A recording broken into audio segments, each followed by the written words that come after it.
versatile nature of carbon,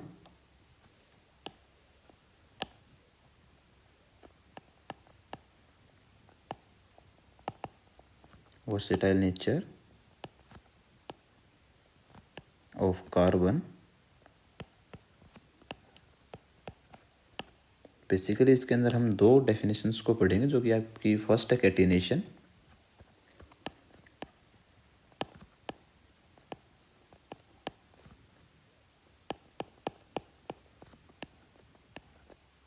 catenation को define करेंगे, property due to which,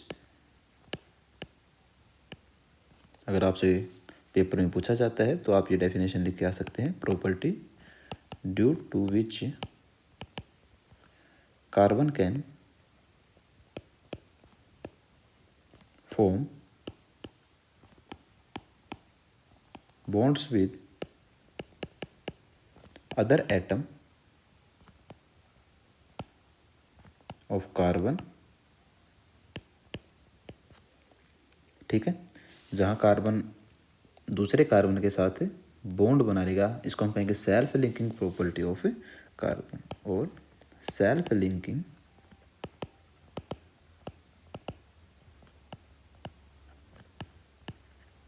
property of carbon. और ऐसा carbon क्यों कर पाता है, ये इसलिए है because of its small size, because of its small size and strong covalent bond, small size and it form strong covalent bond।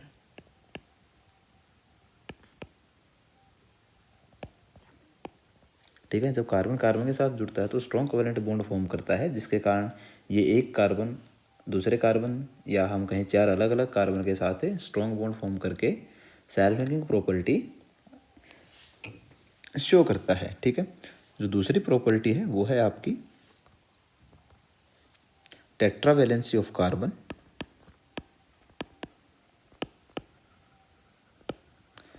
Tetravalency of carbon. Tetravalency का टेट्रा का मतलब है चार, वैलेंसी मतलब वैलेंसी। इलेक्ट्रॉनिक कन्फिग्रेशन की बात करें हम कार्बन की तो और चार होती है, तो यहाँ से हमें पता लगता है कि कार्बन की चार वैलेंसी है। ठीक है, तो कार्बन अपने चार वैलेंस इलेक्ट्रॉन के साथ, या हम कहें उनको शेयर करके, क्योंकि आपका कार्बन कोवेलेंट बॉन्ड बनाता है, कोवेलेंट मतलब शेयरिंग ऑफ इलेक्ट्रॉन करता है, तो यहाँ पे हम लिख सकते हैं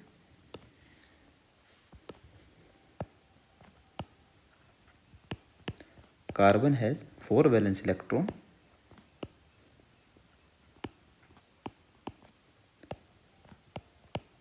share 4 electron with carbon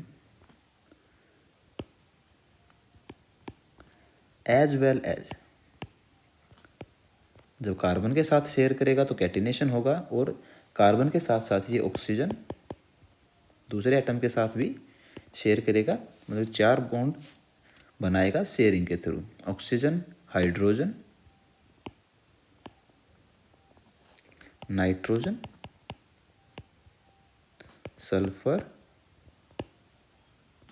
and halogen. इन सब के साथ भी ये आसानी से बॉन्ड फॉर्म कर लेगा। तो ये है आपकी tetravalency of carbon and catenation. ठीक है।